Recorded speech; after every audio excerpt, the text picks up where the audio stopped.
तो जब गरीब आदमी क्या क्या हुआ पढ़ाई में आपने? मैंने तो बीएड करी जी। एक मैं नहीं हूँ, जाना कितनी लड़की आ रही जंगल में।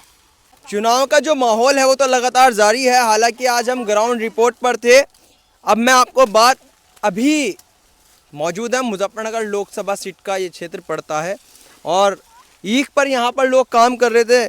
गन्ने का जो छुलाई है वो जारी है और यहाँ पर महिलाएं जो हैं वो काम कर रही हैं। मेरी कोशिश है कि मैं एक बार इनसे बात करूं। जी क्या नाम है आपका?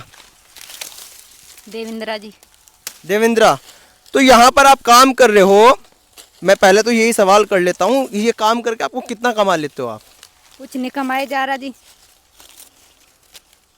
तो बस यही छोल करने के लिए आ जाते हो आप? बस गाय, एक गाय हंगी जी, उसका दूध दाद हम बेचते नहीं, पीना पाने का बस घर में ही काम आ जा जी। और क्या आमदनी जी, नु बताओ।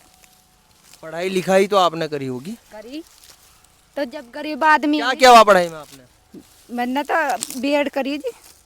तो बीएड करने के बाद भी यहाँ पर आप काम कर रहे हैं, ऐसा और क्यों? क्या करो, जब नौकरी नहीं लग पा रही कहीं से, बताओ। किसी प्राइवेट सेक्टर में भी नहीं? नहीं, वहाँ भी नहीं। अब जैसा कि चुनाव आ रहा है 2024 का, बीएड आपने कर रखी है, पढ़ी लिख के आप हैं, तो किस तरह की सरकार चाह रहे हो इस बार? सरकार हम चाहेंगे मायावती को। मतलब मायावती को आप चाह रहे हो? जी। तो क्या कहना चाहोगे जो सरकार फिलहाल मौजूदा सरकार है, तो क्या कहना चाहोगे इस सरकार को? सरकार को यह कहना चाहेंगे कोई भी महंगाई ना हो। ये आप काम कर रहे हो, इसमें कितना कमा लेते हो? इसमें कुछ नहीं कमाया जा रहा भैया। नहीं मतलब फिर भी कुछ तो मिलता होगा ना इसका कुछ काम? नहीं मिलता। ऐसे ही कर रहे हो आप आके? बस घर में चाय पानी का काम चल रहा हो। चाय पानी का कितना मिल जाता है? कितना भी नहीं मिलता, बस घर में ही पी रहे हैं और क्या कर रहे हैं। तो मतलब इतनी महंगाई के बावजूद भी इससे गुजारा कैसे चल जाता है? चाय चीनी पर भी इतनी महंगाई, साग सब्जी पर भी इतनी महंगाई, मजदूरी कुछ है नहीं गाँव में। ये बताओ अब जो हम क्या कर सका। तो जैसे कि आप बीएड हो और बीएड आपने कर रखी है, योगी सरकार को और जो मोदी सरकार है उन्हें क्या, भारतीय जनता पार्टी को क्या कहना चाहोगे कि मतलब बीएड के बावजूद भी मुझे खेत में आकर के गन्ने छोलना पड़ रहा है? नौकरी मिलवाओ कहीं से। तो क्या कहना चाहोगे आप? बताओ आप इन्हें क्या कहना चाहते हो सरकार को? नौकरी चाहिए हमें तो। नौकरियां तो निकलती हैं, प्राइवेट में भी बहुत नौकरियां, स्कूल कॉलेज हैं। हम तो नौकरी करना चाह रहे हैं जी, और सरकार दूसरी आनी चाहिए। तो इनसे बात हुई, हालांकि बड़ी बात है कि बीएड करने के बाद भी आज भी महिलाएं खेत पर जाकर गन्ना छुलाई का काम कर रही है। क्या सरकार, क्योंकि दावे तो सरकार करती है रोज़गार देने के, नौकरियां देने के, लेकिन वो चीज़ें कहीं ग्राउंड पर नज़र नहीं आती। कहीं कहीं सरकार हालांकि कुछ और भी कह रहे हैं। मैं इनसे पूछना चाहूँगा जी।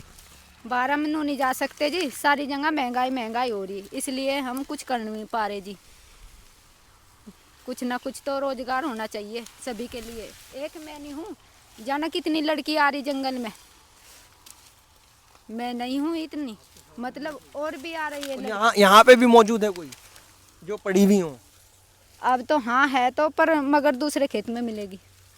तो ये दावे जो हैं, सरकार दावे करती हैं, ये कहती हैं कि बेटी बचाओ बेटी पढ़ाओ, लेकिन जब बेटियां पढ़ लेती हैं तो उन्हें उसके बावजूद भी खेत पर आकर के गन्ना छुलाई का काम करना पड़ता है। या तो ये कहें सरकार रोजगार देने में विफल रही, या फिर ये कहें कि सरकार जो है कागजों तक सीमित रही, लेकिन धरातल पर वो कुछ चीज़ नज़र नहीं आई। जब बात की गई कि आखिरकार किस तरह की सरकार हो, तो यही जवाब था कि सरकार ऐसी हो, महंगाई कम हो, रोजगार दे।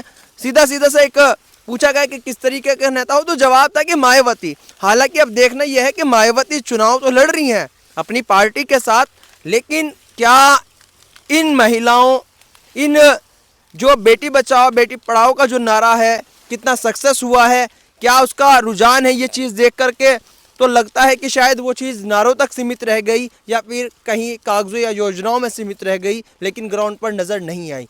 मेरी कोशिश रहेगी कि तमाम जानकारी मैं आप तक पहुंचाता रहूं। आप हमारे साथ जुड़े रहें। मैं MS गौर, बात बिंदास।